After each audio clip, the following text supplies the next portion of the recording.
آج بھی لوگ پوچھتے ہیں کہ حضور یہ 40 سال بعد کربلا کیسے ہو گئی؟ کیسے ہو گئی؟ نہیں ہونی چاہیے تھی، کیسے ہو گئی؟ میں یہ کہتا ہوں کہ نبی کی عملی زندگی بھی تکلیفوں سے خالی نہیں تھی۔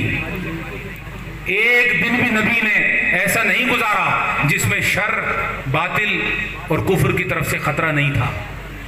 جب نبی علیہ الصلوۃ والسلام کا وصال ہوا تو آپ کے حجرے مبارک سے ایک رتی بھی سونا نہیں نکلا، بالکل خالی تھا آپ کا گھر مبارک، لیکن آپ کے حجرے مبارک اور دیواروں پر 9 تلواریں لٹکی ہوئی تھیں۔ دشمن کا خطرہ تھا، حملہ تھا، خطرہ تھا، دشمنی تھی۔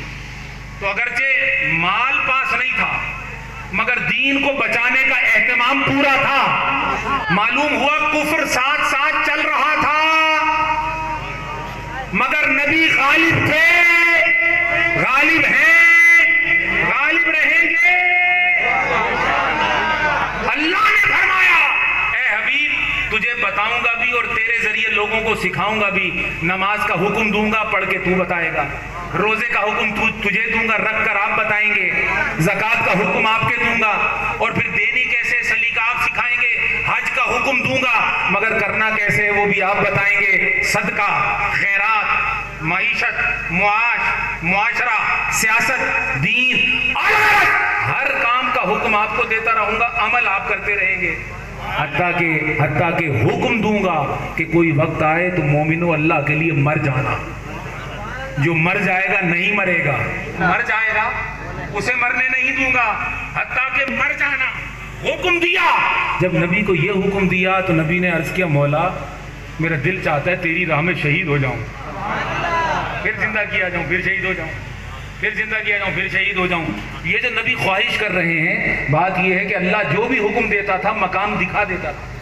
تو جب شہادت کا مقام دیکھا آقا نے تو دل نے چاہا یہ مقام، اس پر عملاً میں بھی فائز ہو جاؤں، اگرچہ مجھے نصیب ہے لیکن فائز ہو جاؤں کہ شہید کیا جاؤں، پھر زندہ کیا جاؤں۔ بخاری، مسلم، تمام کتابوں کے اندر موجود۔ اللہ پاک نے فرمایا ہے حبیب نہیں، تیرے وجود کو میں محفوظ رکھوں گا، کسی دشمن کی تلوار سے تجھے شہید نہ ہونے دوں گا۔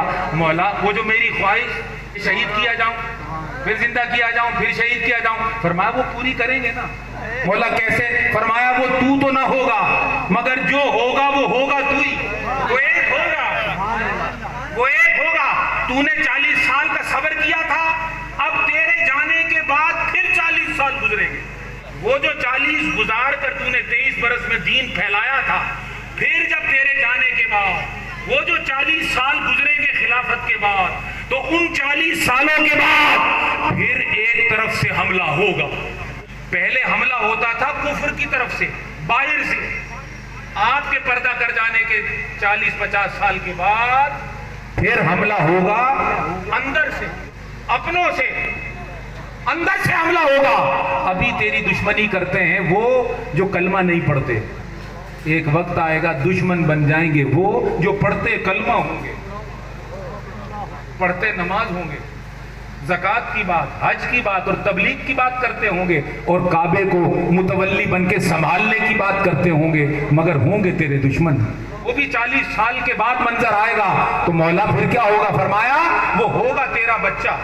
لہذا فرما دے، میں تجھے اجازت دے رہا ہوں، فرما دے۔ آقا نے فرمایا الحسین منی وانا من الحسین۔ ختم کر۔ حسین کی بات آ گئی، تھکے ہوئے بھی جی اٹھتے ہیں، مرے ہوئے بھی زندہ ہو جاتے ہیں، جھکے ہوئے سر فخر سے بلند ہو جاتے ہیں اور مایوسی امید میں تبدیل ہو جاتی ہے۔ یہ نام ہی حسین کا بہت بڑا ہے۔ موت والوں کے لیے زندگی ہے اور متکبروں کے لیے موت ہے، یہ جابروں کے لیے موت ہے، یہ فرعونوں کے لیے موت ہے۔ یہ علی کا بیٹا حسین ہے، یہ فرعونوں کی موت ہے، یہ حسین ابن حیدر ہے۔